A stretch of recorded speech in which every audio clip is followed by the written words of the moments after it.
Vamos a glorificar fuertemente a Dios porque Él está presente aquí. Yo he sentido su poder, su unción mientras oramos. El Señor es misericordioso y siempre nos está acompañando. Amén. Glorifiquemos a Dios. Nos ponemos en pie y glorificamos a Dios.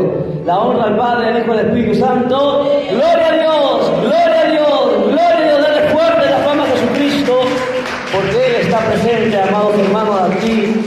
Él es tan bueno y podemos sentir su presencia cada vez que oramos con todo nuestro corazón.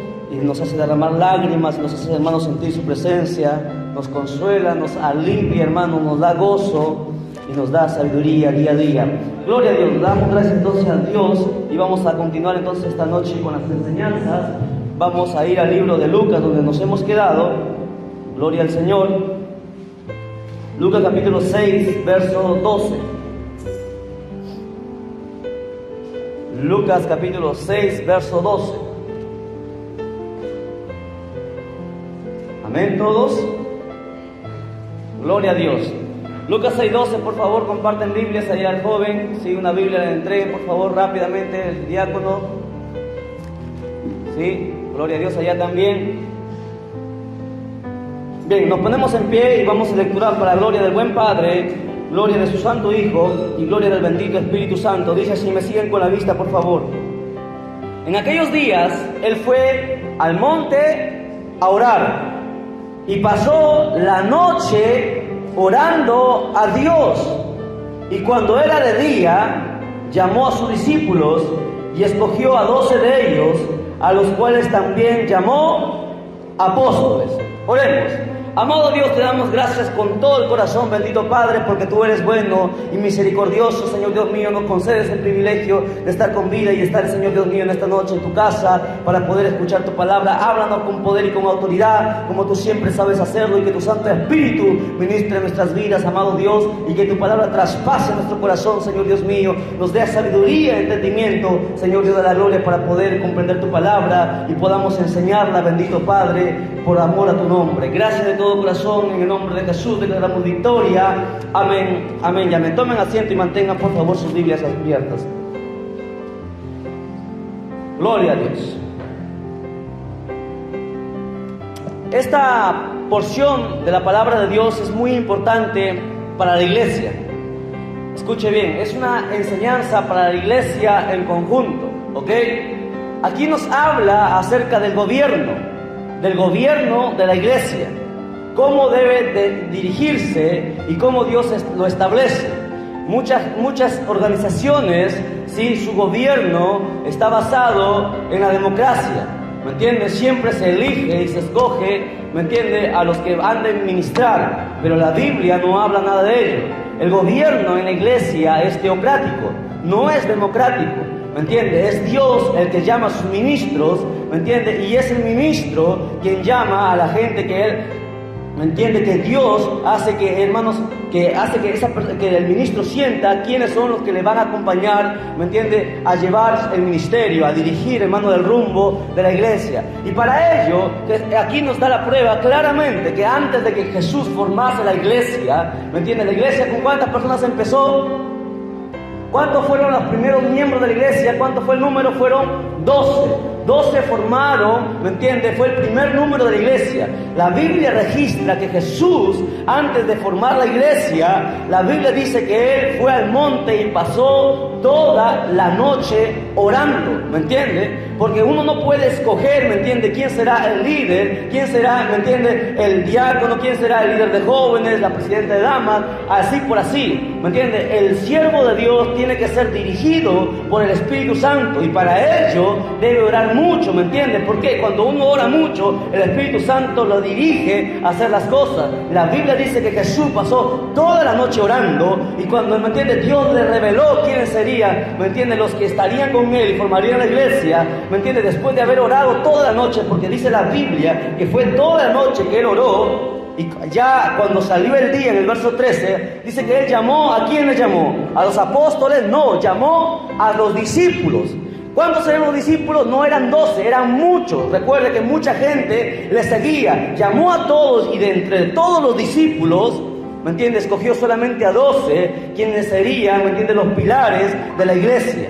Es así que es el gobierno en el cual Dios establece, ¿me entiende? Dios habla al ministro y el ministro es el que escoge. Eso se llama un gobierno teocrático. Está en el Antiguo Testamento, está en el Nuevo Testamento. En el Antiguo Testamento Dios llama, ¿me entiende?, a Moisés, y Moisés es el que pone a Josué y luego vienen los demás. Es así como funciona. Pero sin embargo vemos nosotros problemas en las iglesias. ¿Por qué? Porque todo el mundo opina, ¿me entiende? Y uno debe aprender que es el ministro, ¿me entiende?, el que está llamado por Dios, el que ve, el que habla directamente con Dios, y me entiende que debe entrar en mucha oración, debe ayunar mucho para saber quiénes serán los líderes. Yo no puedo poner a alguien como líder que recién se ha convertido y que yo no veo frutos, ¿me entiende? Tiene que el ministro, el líder de la iglesia, tiene que orar mucho para que Dios le revele quiénes van a ser los que van a tomar los cargos. Es eso lo que nos revela aquí en la elección de los 12.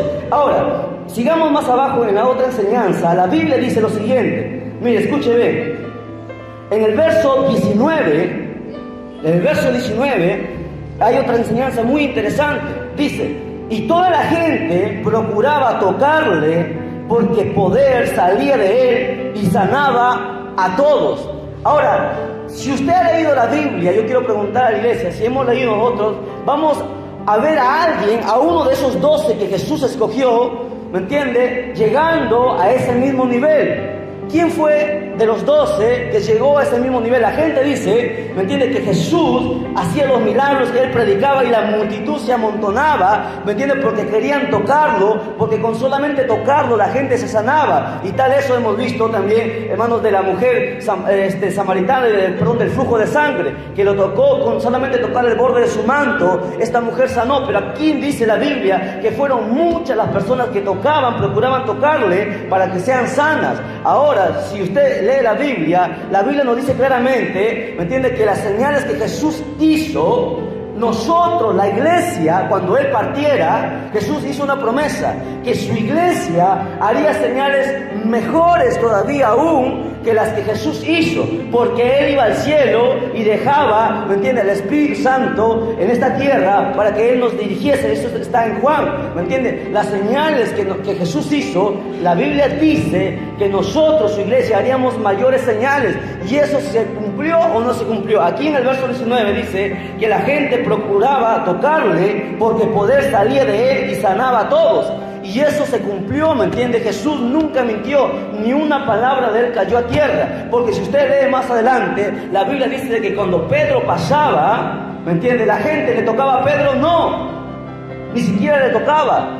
La Biblia dice que la sombra solamente de Pedro, ¿me entiende?, pasaba por encima de las personas y la gente se sanaba. Pregunto, ¿cuál fue el mejor milagro? ¿Que la gente tocase a Jesús o que la sombra de Pedro, simplemente la sombra, tocase por las personas y la sombra, ¿me entiende?, y esas personas eran sanadas?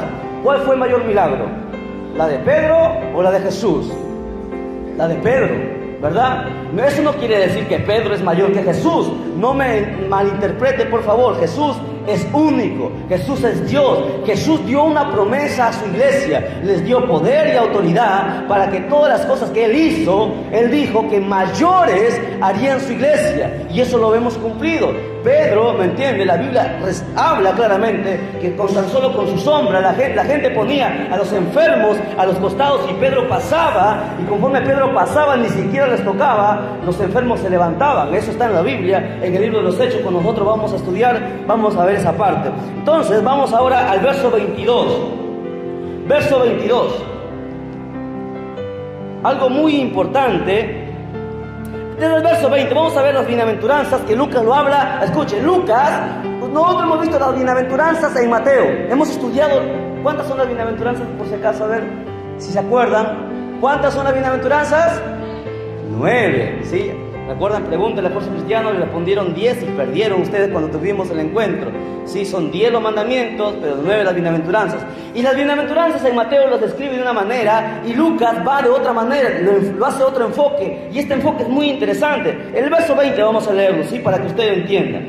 Dice: y alzando los ojos hacia sus discípulos, decía: bienaventurados vosotros los pobres, porque vuestro es el reino de Dios. Ahora, pregunto a la iglesia, ¿Por qué Jesús dijo que los pobres eran bienaventurados y que de ellos sería el reino de Dios o el reino de los cielos? ¿Qué pasa con los ricos? ¿Qué pasa con ellos? ¿Será que los ricos no van al cielo? ¿Qué dicen ustedes? ¿Será que los ricos no irán al cielo? ¿Sí o no? Muy interesante. Pero ¿por qué Jesús dijo bienaventurados los pobres? La explicación es la siguiente, no me da tiempo de hacer preguntas, voy a explicar rápidamente. ¿Qué sucede?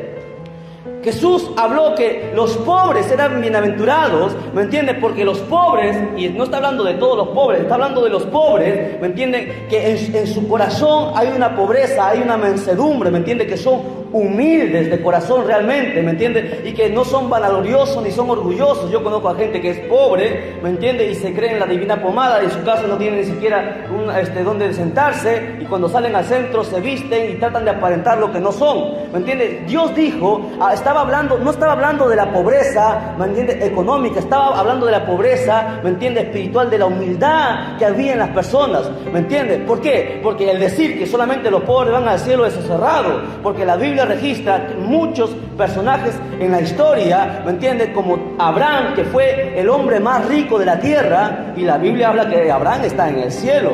Habla de la Biblia de Job, que como Job no hubo nadie en riqueza, ¿me entiendes? Fue el hombre más rico y Dios todavía le dio 7 veces más su riqueza que él tenía. Y la Biblia habla que él está en el cielo, ¿me entiendes? Él está en el seno de Abraham. Entonces, ¿qué pasaba con estos ricos? ¿Me entiendes? Que su corazón era pobre. Ellos eran ricos económicamente, pero en su corazón, ¿me entiendes? Era pobre. No está hablando de pobreza económica, está hablando de la pobreza espiritual, de la humildad, de la mansedumbre, ¿me entiendes? Eran ricos que ayudaban, que se compadecían del pobre, ¿me entiendes? Que ayudaban a la gente, que ayudaban a la obra a avanzar. Esa gente, ¿me entiendes? Son pobres en espíritu, ¿me entiendes? Y son mansos. De ellos está hablando Jesús, que de ellos, ¿me entiendes? Es el reino de los cielos.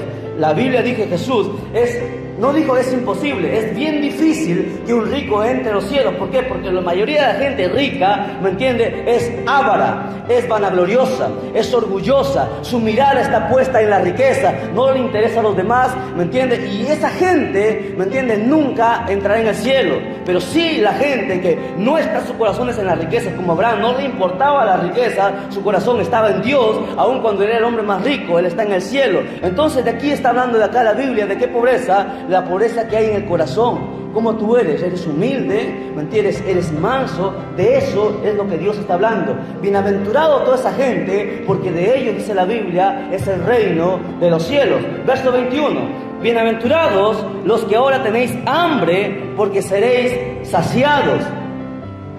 Mucha gente no tiene que comer. Mucha gente tiene hambre, no solamente de pan, tiene hambre de justicia. Hoy vemos que la justicia, ¿me entiende? Solamente la obtiene la que tiene dinero. Hoy no hay justicia, la ley terrenal, ¿me entiende? Se ha pervertido. Hay gente que tiene hambre, tiene sed de justicia, ¿me entiende? Y sin embargo, no le hacen justicia. Pero Jesús dice, tranquilo, bienaventurado, porque recuerda que a Él, ¿me entiende? La justicia terrenal la gente se le escapa, pero por la justicia celestial nunca el hombre escapará. Tarde o temprano esa gente que hace mal y que paga y soborna para obtener beneficios, tarde o temprano entrarán en la balanza de Dios y Dios los pesará y sabrán, ¿me entiende? Que realmente existe una justicia divina y que de ella nunca podrán escapar. Por eso que Jesús dice, bienaventurados los que ahora tenéis hambre, porque seréis saciados. Bienaventurados los que lloran, ¿me entiende? Porque un día reiréis, dice Jesús. Estamos en el verso 21.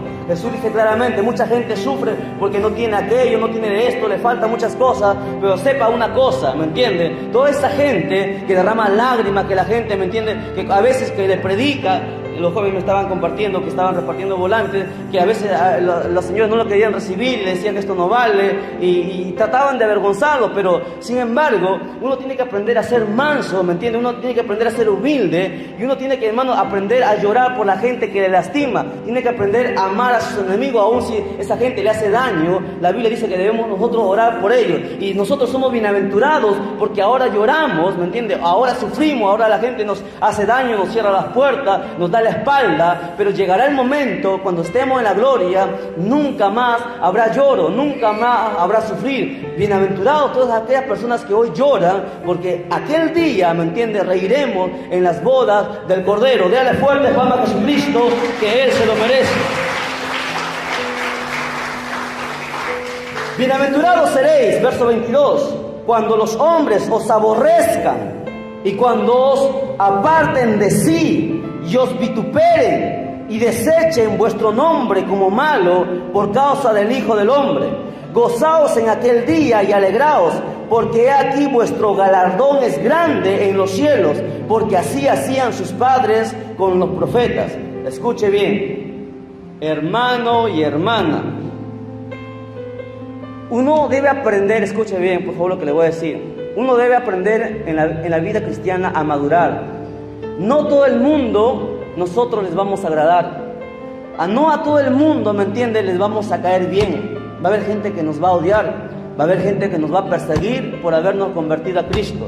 Nuestra propia familia a veces nos va a desechar y nos va a hacer la vida imposible. Y eso está en la Biblia, es bíblico. Jesús lo dijo claramente, ¿me entiende? Pero Jesús dice algo muy importante: bienaventurados seréis cuando os aborrezcan, ¿sí? Y cuando os aparten de sí, y cuando os persigan, ¿me entiende? ¿Por qué? Por causa del Hijo del Hombre. No hay nada más extraordinario, ¿me entiende?, que el haber entregado su vida a Cristo. Porque el haber entregado la vida a Cristo es ganancia. Aun cuando el mundo nos rechace, aun cuando la gente nos dé la espalda, Cristo nos abre la puerta, ¿me entiende? Él nos abraza y Él nos da la oportunidad de alcanzar la vida eterna gratuitamente. Es por eso que nosotros estamos aquí, ¿me entiendes? Es por eso que cuando tú entiendes esta palabra, tú sabes que en el Evangelio vas a sufrir. El Evangelio, ¿me entiendes?, no es un camino de rosa, y se lo he dicho muchas veces. El Evangelio no es el camino ancho que la gente anda, ¿me entiendes? El Evangelio es el camino angosto, que cada pisada que uno da en el Evangelio uno sufre, uno llora, te va a costar avanzar, te va a costar, ¿me entiendes?, avanzar en la vida espiritual, te va a costar cada vez que tú quieres hacer algo para la obra del Señor, alguien se va a oponer, incluso hasta gente de la misma iglesia, ¿me entiendes?, va a hacer oposición. Pero sin embargo, si tú entiendes y tú comprendes quién es el que te llamó, es más grande que cualquier problema, que cualquier obstáculo, tú podrás alcanzar la vida eterna y serás bienaventurado. No importa cuánta gente se levante en contra de nosotros, no importa cuánto daño nos haga, no importa cuánto nos persigan, no importa cuánto nos den la espalda, no importa nada, porque con Cristo lo tenemos todo, sin Él no tenemos nada. Todo aquel que no tiene a Cristo, la Biblia dice que morirá y se perderá. De aquí a 100 años, todos nosotros, si Cristo no viene en 100 años, todos los que estamos aquí, todos los que están allá afuera, de aquí a 100 años estarán muertos.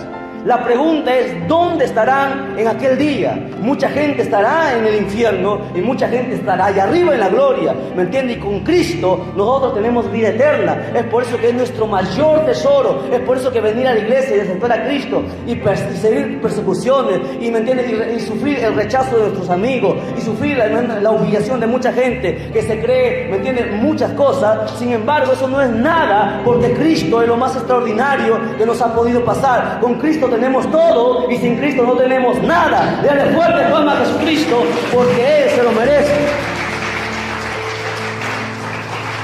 Dice Jesús: alegraos porque vuestro galardón significa recompensa, es grande en los cielos.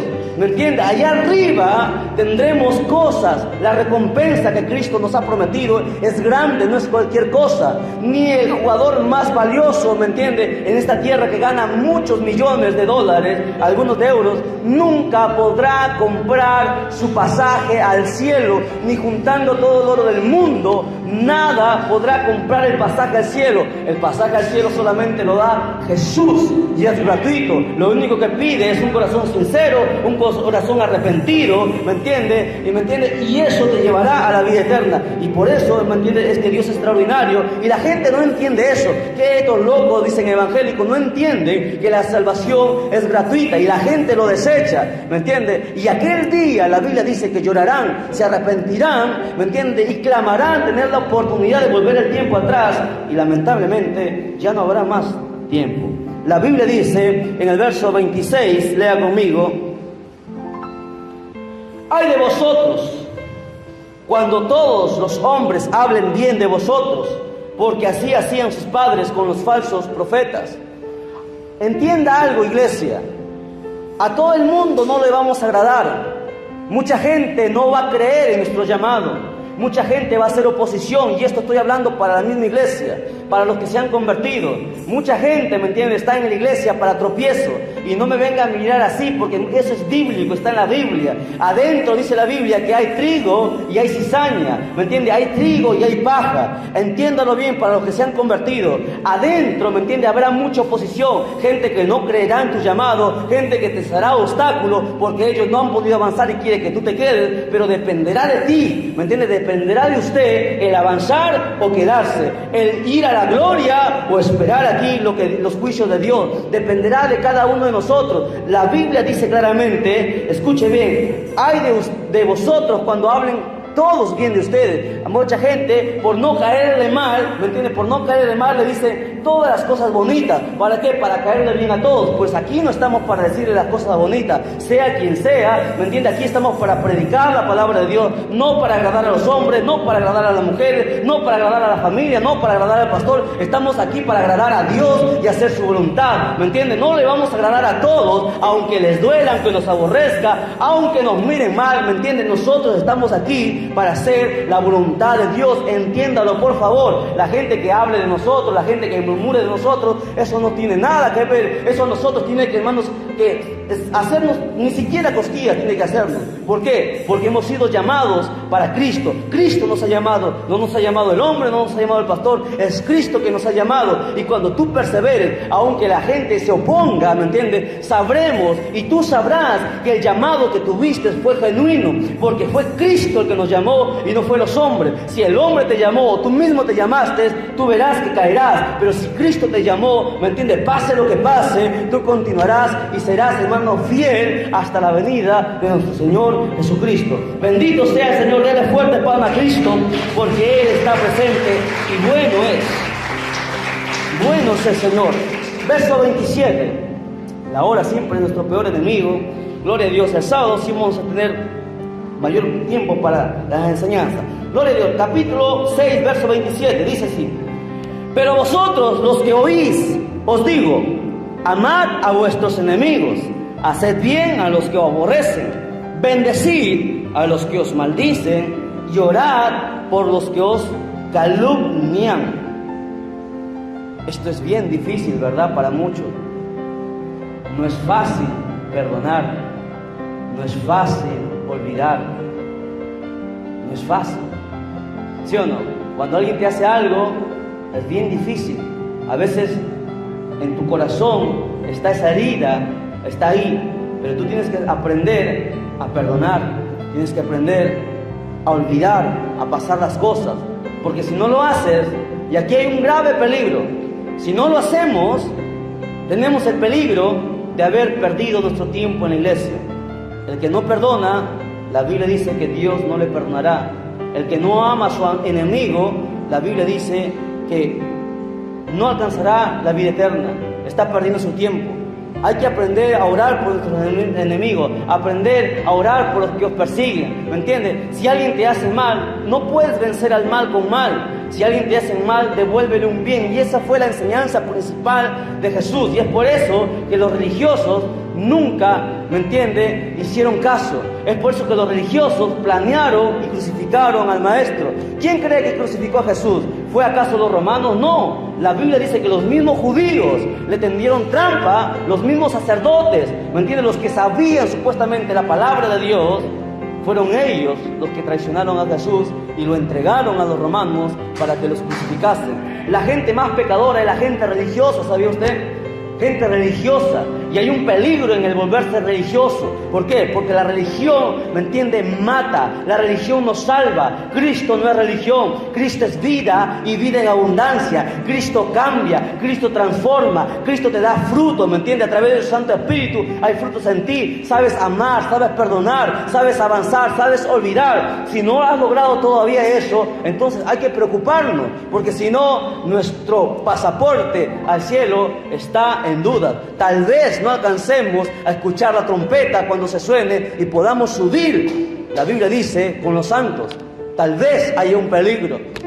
Amar a vuestros enemigos. No es fácil, claro, yo lo sé, pero ¿sabes qué? El secreto está en orar. Cuando tú oras, ¿me entiendes? Dios sana tu corazón. Cuando tú te metes en la oración, no estoy hablando de 10 minutos como mucha gente tiene acostumbrado a orar 10 minutos, media hora, una hora, ¿me entiendes? Yo estoy hablando de que tú te metas en oración y te zambullas en oración horas y horas para que Dios sane tu corazón, para que Dios cambie tu corazón, porque la Biblia dice que el corazón es perverso. Jeremías dice claramente que el corazón es perverso, ¿me entiendes? Nadie puede, usted dice, no, que el hermano es bueno, que el hombre es bueno, que el varón es bueno, que esa señorita, esa joven es buena gente, yo la conozco, no le he visto hacer nada malo, pero tú no conoces su corazón. Si tú supieras todo lo que esa mujer o ese hombre piensa, a veces tú te sorprenderías, ¿me entiendes? Cara vemos, corazones no sabemos, pero Dios discierne el corazón. Y ahí está el problema de toda persona, en el corazón. El corazón tiene que ser sanado. ¿Y cómo es el corazón sanado? A través de la oración. Si tú no oras mucho, tú no vas a aprender a perdonar. Y siempre en ti va a haber ese rencor, siempre en ti va a haber ese celo. Hay que orar mucho para que Dios quite y limpie el corazón. Si no alcanzamos eso, corremos un grave peligro, porque Jesús lo dice. Mira, lee conmigo el verso 31. Dice, como queréis que hagan los hombres con vosotros, así también haced vosotros con ellos. Tú quieres que te hagan un bien, pues aprende a hacer bien también, ¿me entiendes? Aprende a hacer bien para que la gente también haga contigo bien. Porque si amáis a los que os aman, ¿qué mérito tenéis? Dice Jesús. Porque también los pecadores aman a los que le aman. Escucha, los pecadores solamente aman a los que le hacen bien. Pero nosotros, la iglesia, somos diferentes.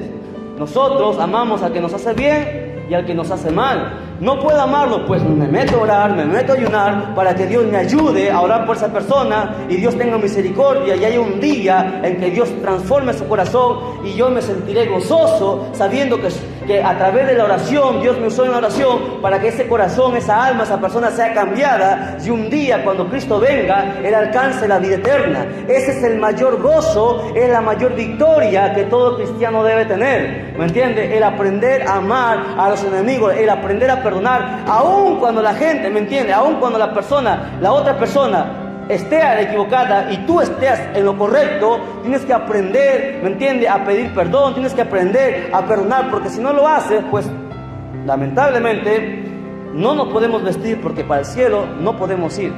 Esa es una gran verdad. Para el cielo no nos vistamos porque no vamos a ir, ¿me entiendes? Porque Dios conoce nuestro corazón, Él sabe lo que hay en el corazón. Hay que aprender a perdonar. Amén. Así dice Jesús, así dice la palabra. Bien, hasta ahí vamos a llegar, ya la hora nos ha ganado. Nos ponemos en pie, glorificamos a Dios fuertemente y continuamos la enseñanza el día de mañana o el día sábado. Glorificamos a Dios. La honra sea al Padre, la honra sea al Hijo, la honra sea al amado Espíritu Santo.